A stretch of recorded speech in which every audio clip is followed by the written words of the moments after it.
અને પોતે હાજર થયા હતા પોલીસે મેડિકલ જવાની મનાઈ કરી છે.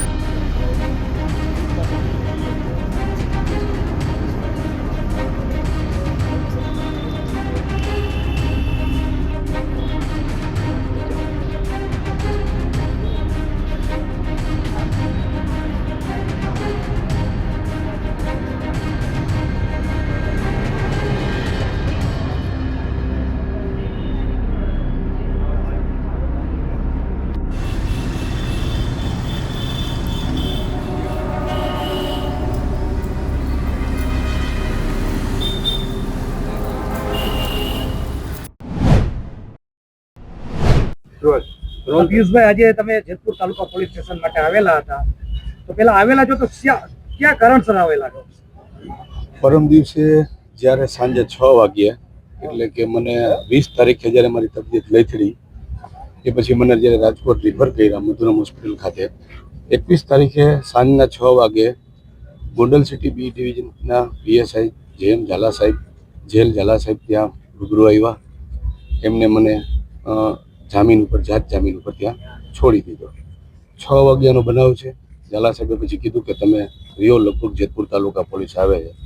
એટલે મેં એમને કીધું કે તાલુકા પોલીસ આવે છે શું કારણોસર? મારે તો આ ખંડણી બંનેએ ફેસ ટુ ફેસ ખંડણી માંગેલી છે, એમાં મારો તો કોઈ રોલ નથી હોતો. તેમ છતાં જોઈએ, પછી તેમ છતાં પણ મારી નીચે જે જાપતો હતો એમને રિમૂવ ન કર્યો અને અમને લગભગ ઓછામાં ઓછા 10 વાગ્યા સુધી બિન અધિકૃત રીતે ગોંધી રાખેલા. પછી 11 વાગે 11:30 આસપાસ જેતપુર તાલુકા પીએ હેરમા સાહેબ ત્યાં આવ્યા. એમને મને એવું કીધું કે પિયુષભાઈ, તમારું 2-3 કલાકનું કામ હોય, તમે આજે આવી જાઓ તો હું તમને સવારે જવા દઈશ, કાલે આવો તો પણ સવારે જવા દઈશ, બને એટલું વહેલું આવજો. હું સવારે મેં ડૉક્ટરને કીધું કે હવે મારે જવું પડે એમ છે, કારણ કે મારું ફેમિલી આજે લગભગ 17 તારીખથી મને લઈ ગયા ત્યારથી હું મારા ફેમિલીને મળ્યો નથી. મારા 2 બાળકો છે નાના. મારો જે નાની બાળકી છે 9 મહિનાની છે અને મોટો જે પુત્ર છે 8 વર્ષનો છે, એ 2 દિવસથી રડે છે અને ત્યાં આવી નથી શકતો કારણ કે ત્યાં પોલીસનો જાપ્તો છે. એટલે મેં કીધું કે સાહેબ હું જઈ અને પછી સાંજે ફર્ધર રિપોર્ટ આપણે કરાવીએ. એટલે સાહેબે મને એવું કીધું કે એવું લખી દીધું ડિસ્ચાર્જ રિપોર્ટમાં કે તમારે ચેકઅપ માટે આવવું અને કંઈ પણ જરૂરિયાત પડે તો હોસ્પિટલ ખાતે દાખલ થવું. એમના 2 કોન્સ્ટેબલની સાથે હું અહીંયા આવીને કહે છે તો બેન સાથે હતા. મેં કીધું કે તમારી તબિયત નાદુરસ્ત છે તો તમને અટક કરવા નથી, તમે સારવાર લઈ લ્યો. અમે કીધું કે અમારી સારવાર ચાલુ છે, અમે પાછા જવાના છીએ. તો એમને એમ કીધું કે તમે તપાસમાં સહકાર ન આપતા હોય એવું લાગશે, તમે તપાસના કામે નિવેદન પણ નહીં આપી શકો. એટલે મેં નિવેદનનું તેને કીધું કે સાહેબ મારું નિવેદન, મારી ઉપર ટોટલ આવી ખોટી એફઆઈઆર આ 5મી છે કે જ્યાં બની ગયા છે. મેં તમને પહેલાં પણ મીડિયાના માધ્યમથી કીધું હતું કે એક પૂર્વ આયોજિત કાવતરાના રૂપે એસપી સાહેબની નિગરાનીમાં,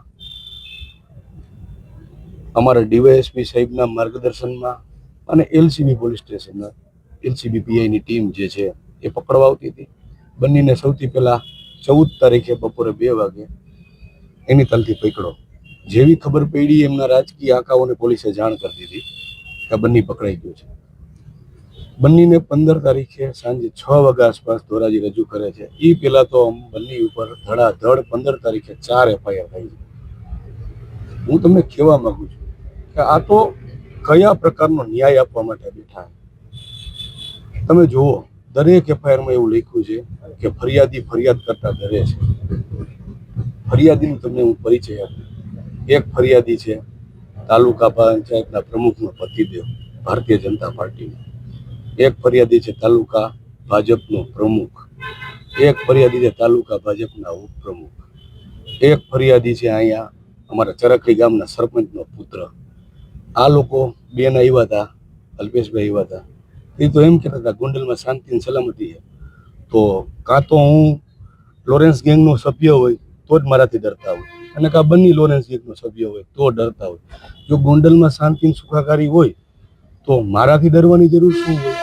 અને બંને પકડાઈ ગયો અને તરત જ આ લોકોની હિંમત ક્યાંથી આવી? 15 તારીખે તમે દરેકને હું તમને કોપી આપીશ. 15 તારીખે એક સાથે 4 એફઆઈઆર થઈ છે. દરેક જગ્યાએ બંને આગળ જાય છે. બંને પાસે ફોર્સફુલી મારું નામ ખોલાવે, મને એલસીબી પકડે અને તમારી નજર સમક્ષ આજે કેટલી તારીખ થઈ? 23 તારીખે. 6ઠ્ઠો દિવસ છે આજે. મને મારા પરિવારને કોઈને મળવાનું દીધા અને એક એવી હવા ઊભી કરી પોલીસે કે તમે પોલીસ સ્ટેશને મળવા જાઓ તો બેસાડી દેશે. મારા હિતે છું, જેના માટે મેં રાત ને દિવસ કામ કર્યું, એવા લોકોએ મને મળવા આવતા ડરતા હતા. એટલે ક્યાંક ને ક્યાંક એકલો પાડી અને આ પોલીસને હાથો બનાવી જિલ્લા પોલીસ વડા જ પોતે હાથો છે એવું સ્પષ્ટપણે કહું પોલીસ સ્ટેશનમાં. ભલે મને ખબર છે કે આ લોકો મારા શું કામ જામીન નથી લેતા, મને ગુસ્સીટો કે પાછા મારી ઉપર નક્કી છે, ભલે કરી નાખે. કારણ કે જો આવા ગુનામાં પાછા થતી હોય તો આ ગુજરાતમાં રહેવા લાયક છે જ નહીં. મને પાછા કરી દે તમ તારે, હું પાછા ભોગવીને ગુજરાત છોડી દેવા માંગુ છું. એસપી સાહેબ પોતે મને ઇન્ટ્રો કરવા આવે રાત્રે 12 વાગે. તમે પૂછો તો ખરા એમને, કોઈને તમે એસપી સાહેબનું મને પૂછો છો, હું આટલા દિવસથી આક્ષેપ કરું છું. એસપી સાહેબને પૂછો, એક નિવેદન આપો કે પિયુષ રાદડિયા આવા ગંભીર આક્ષેપો કરે છે, તમે એએસપી ઇન્ચાર્જ એસપી તમારું નિવેદન લેવા, મારું નિવેદન લેવા આવ્યા હતા રાત્રે 12 વાગે. તાલુકા પોલીસ સ્ટેશન ગોંડલના સીસીટીવી ફૂટેજ ચેક કરી લ્યો. તમે પૂછો કે રોજે રોજ પીઆઈને કોણ માર્ગદર્શન આપે છે. ડીવાયએસપી સાહેબને પૂછે પીઆઈ કે પિયુષ અહીંથી જવા દેવાનો, ક્યાં મોકલવાનો. એટલે ડીવાયએસપી સાહેબને કહી દે કે બી ડિવિઝન મોકલો અને એના આકાને કહી દે કે તું કાલેમાં એ ડિવિઝનમાં ફરિયાદ કરી આવજો. કોઈ ફિઝિકલ ટોર્ચર બાબતે? હા, મેં તમને પહેલા જ કીધું, ગોંડલ તાલુકા પોલીસ સ્ટેશનની અંદરમાં તમારા અહીંયા જેટી પરમાર, તમને પણ ખબર હશે. જો ખબર હોય તો મારી સાથે સત્યમાં સાથ આપજો કે એ વ્યક્તિ પાણી પીવડાવવા માટે પંકાયેલા છે. એમની ઉપર અહીંયા પાણી પીવડાવે કે કઈ રીતે તમે પાણી પીવડાવો? કેમિકલ યુક્ત પાણી, તમને મીડિયાને પણ ખબર છે. મીડિયાને ખબર હોય પણ ભોગ બનનાર છે ને બોલે ને હું બોલ્યો કે મને પાટલી ઉપર સુવડાવી એવું પીળા કલરનું, પછી મને બીજા માધ્યમથી જાણવા મળ્યું કે કદાચ એ થિનર હોઈ શકે. થિનર યુક્ત પાણી સુવડાવી પીળા સફેદ કલરનું નેપકિન જે જાડાઈ વાળું હોય એને મારા મોઢા ઉપર આમ રાખે. 3 જણા મારા છાતી ઉપર ચડી જાય, પગ ઉપર ચડી જાય, એટલે કે તમે શ્વાસ ન લઈ શકો. તમારી ઉપર ધીમું નેપકિન નાખે ને એટલે તમારા નાકથી શ્વાસ ન લઈ શકો. એ પાણી છે. તમે જેવું મોટેથી શ્વાસ લેવાનું ચાલુ કરો એટલે તમારી ઉપર સતત કેદી પરમાર પોતે પાણીનો મારો ચલાવે. એટલે માણસ, ડૂબતો માણસ કેમ પાણી પી જાય, એમ પાણી પી ગયો ઓછામાં ઓછી 2 ડોલ. આ ટોર્ચર ચાલ્યું અડધી કલાક સુધી. એ દરમિયાન ભગવાને મારી આલાપ સાંભળી અને હર્ષદસિંહ ઝાલા જે ગોંડલ તાલુકા કોંગ્રેસના પ્રમુખ છે અને બીજા કોંગ્રેસના આગેવાન જે મારી પાર્ટી સાથે તો જોડાયેલા જ નથી. જેતપુર તાલુકા પોલીસ સ્ટેશને લઈને આવેલા હતા, તો શા કારણસર લઈને આવ્યા હતા અને અત્યારે જે સિટી અહીંયા જે તાલુકા પંચાયત આપને શું જવાબ મળ્યો? પહેલા તો હું એટલું કહેવા માંગીશ કે પિયુષભાઈ રાદડિયાને જેવી રીતે ખોટા કેસમાં ફસાવી અને એને એના બંધારણીય હકને ભોગવવા ન દઈ અને જે રીતે ટોર્ચર કરવામાં આવ્યા છે, જે એની પર 3rd ડિગ્રી એને ટોર્ચર કરવામાં આવ્યું છે, એ વસ્તુને ધ્યાનમાં લઈ અને એને જ્યારે હોસ્પિટલમાં ખસેડવામાં આવ્યા ને ત્યારે હું એમની તબિયત અંતર પૂછવા ગઈ હતી. ત્યારે એ સમયે અમને ખબર પડી કે હજી એક કેસ જે બની ગજેરા ઉપર જે હતો, ખંડણીનો કેસ, એના માટે જેતપુર પોલીસ સ્ટેશનમાં એની ફરિયાદ છે અને એમાં પણ ખોટી રીતે પિયુષભાઈ રાદડિયાને ફસાવવામાં આવ્યા છે, મદદગારીના ગુનામાં ફસાવવામાં આવ્યા છે. અને જેતપુર પોલીસ સ્ટેશનેથી પિયુષભાઈ રાદડિયાને ફોન આવ્યો કે તમે કાલની તારીખમાં અહીંયા આવી જાઓ, તમારા જામીન આપણે મંજૂર કરી દઈએ અને પ્રોસેસ બધી પતાવી દઈએ. એટલે પિયુષભાઈએ જ્યારે ડોક્ટર સાથે વાત કરી એટલે ડોક્ટરે એવું કીધું કે ભાઈ તમારી તબિયત અત્યારે એટલી સારી છે કે તમે નિવેદન આપી શકો, પણ કંઈ પણ થાય તો તમારે તાત્કાલિક અહીંયા હોસ્પિટલમાં એડમિટ થઈ જવું પડશે અને રેગ્યુલર તપાસ માટે પણ આવવું પડશે.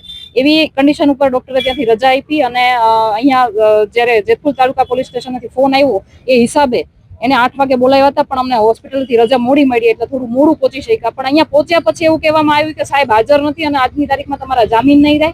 અને જામીન ન થવાના કારણ એવા બતાવ્યા કે તમારી તબિયત ખરાબ છે, તમે નિવેદન આપવા માટે તૈયાર નથી. પણ પિયુષભાઈ રાદડિયાની તબિયત એટલી સારી છે કે તેમને મીડિયા સામે આવીને નિવેદન તમારા લોકોને આપ્યા છે, પણ પોલીસને વસ્તુ દેખાતી નથી. એટલે ક્યાંક ને ક્યાંક આ કોકના ઇશારે આ બધું ચાલી રહ્યું હોય અને ખોટી રીતે એને કન્નડગત કરવામાં આવી રહ્યા હોય એવું ચોખ્ખું દેખાઈ રહ્યું છે. તમે પણ ગોંડલની મુલાકાતે પહોંચ્યા હતા, ત્યારે દિનેશ પાત્ર હતા, ત્યારે તમારી સાથે હતા, તેને પણ ટોર્ચર કરવામાં આવ્યું છે, શું કહેશો? હા, દિનેશભાઈને પણ ટોર્ચર કરવામાં આવ્યા હતા અને દિનેશભાઈએ પણ મીડિયાની સામે આવીને નિવેદનો આપ્યા હતા. પણ મને એવું લાગે છે કે દિનેશભાઈને કઈ રીતે હેરાન કરી શકે. દિનેશભાઈ એક વકીલ છે, વકીલ તરીકે પિયુષભાઈ રાદડિયાના વકીલ તરીકે ત્યાં હાજર રહ્યા હતા અને છતાં પણ એમને ત્યાં બેસાડી દેવામાં આવ્યા, એની ઉપર ગુનાઓ નોંધી દેવામાં આવ્યા. શું કામ? ખાલી ને ખાલી એટલા માટે કારણ કે એ લોકો અમે જ્યારે ગોંડલની મુલાકાતે ગયા હતા ત્યારે એ લોકોએ અમને સમર્થન આપ્યું હતું. તો એ ચોખ્ખું દેખાઈ રહ્યું છે કે જે લોકો અમને સમર્થન આપી રહ્યા છે એ લોકો એવા નાના માણસોને એવા લોકોને ટોર્ચર કરી અને એને માનસિક એનું મનોબળ તોડવામાં આવી રહ્યું છે અને આ તદ્દન ખોટી વસ્તુ છે. કારણ કે કોઈ પણ પોલીસ પ્રોસિજર હોય એ કાયદાની રૂમાં રહીને થાય. કાયદાકીય પ્રોસિજર થતી હોય તો અમને કોઈ વાંધો જ નથી, પણ કાયદાની બહાર જઈ અને પોલીસ તંત્ર પણ એક કહેવાય ને કોઈને ફોલો કરી રહી હોય, કોઈના કેવા પ્રમાણે ચાલી રહી હોય ને એવું ચોક્કસપણે લાગી રહ્યું છે. પિયુષભાઈ રાદડિયા અત્યારે અહીંયા રજૂ થવા માંગે છે અને આ લોકો રજૂ નથી કરતા એવી વાત છે, તો એને લેખિત આપે આપ્યું છે કે અમે રજૂ થવા માંગીએ છીએ? હા, અમે એને લેખિત આપી દીધું છે, એક અરજી કરી દીધી છે કે પિયુષભાઈ રાદડિયા અહીંયા જામીન પ્રોસેસ માટે અહીંયા આવ્યા છે પણ પોલીસ તંત્ર એનું પ્રોસેસ નથી લેતી. એટલે પોલીસ તંત્રનું કેવું એમ છે કે તમે સાજા થઈ જાઓ પછી પાછા આવીને અહીંયા તમે જામીન લઈ લો. તો મારું કહેવાનું એમ છે કે કાલની તારીખમાં કોર્ટની અંદર મુખ્ય આરોપીને જામીન મળી ગયા છે અને 15,000ના જામીન મંજૂર થયા છે. એના પણ કોઈ કારણોસર એને 15,000 ભરી નથી શક્યા એટલે જેલ હવાલે કરાવવામાં આવ્યા છે.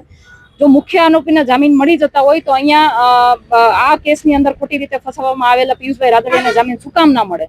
અને પોલીસ કોના ઈશારે કામ કરી રહી છે? મારા મીડિયાના માધ્યમથી મારે તમને લોકોને કહેવું છે કે તમે જિલ્લાના એસપીને પણ પૂછો કે પોલીસ કેવી રીતે આવી રીતે કામ કરી શકે, શું કામ કોના ઈશારે આવી રીતે કામ કરી શકે? પોલીસની જે ફરજ છે એ શું કામ નથી નિભાવતી?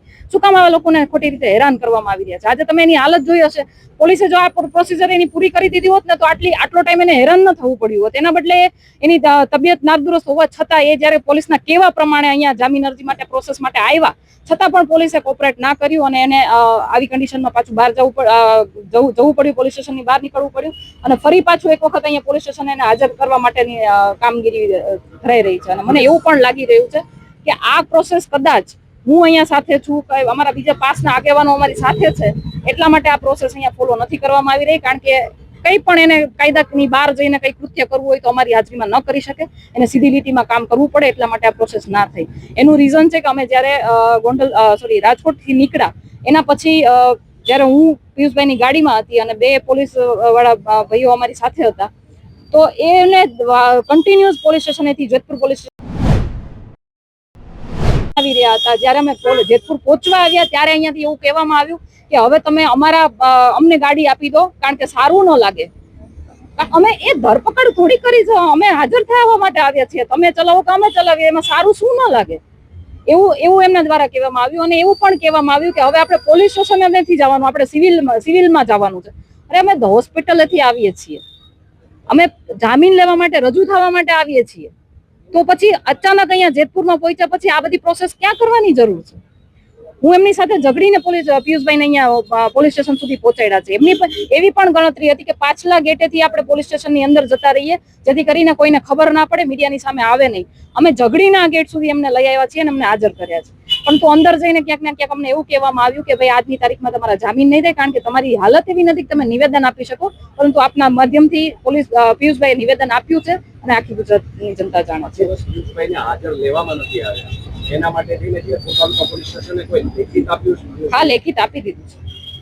ખરેખર તો હાજર થવા આવ્યા તો એવું નથી લાગતું કે એમણે અહીંયા એક વ્યક્તિ પોલીસ સ્ટેશનમાં આવે ને માની લો એમ કે મારી તબિયત સારી નથી તો અહીંયાથી પોલીસ સ્ટેશનથી પોલીસ જાપ્તા સાથે એને ખરેખર તો સિવિલમાં લઈ જવા જોઈએ. મેં એ જ કીધું હતું કે પહેલા પોલીસ સ્ટેશને લઈ લ્યો, પછી પોલીસ સ્ટેશનેથી તમને એમ લાગે કે એ લોકો નિવેદન આપવા માટે તૈયાર નથી તો તમે ત્યાંથી એને સિવિલ લઈ જતો. પણ ના, એમનું કહેવાનું એમ હતું પહેલા તમે સિવિલ લઈ લ્યો. શું કામ? કારણ કે અહીંયા મીડિયા હતી અને મીડિયાની સામે પિયુષભાઈને હાજર ન થવા દેવા માટેના એક કારસ્તાન પણ હતું. પરંતુ અમે એ ચાલવા ન દીધું અને એટલા માટે અંદરથી એવું કહેવામાં આવ્યું કે તમારી હાલત સારી નથી. તો છતાં પણ એમાં પણ ભૂલ છે ને એની, તમે જે રીતે કીધું એ પ્રમાણે એની પણ ભૂલ છે.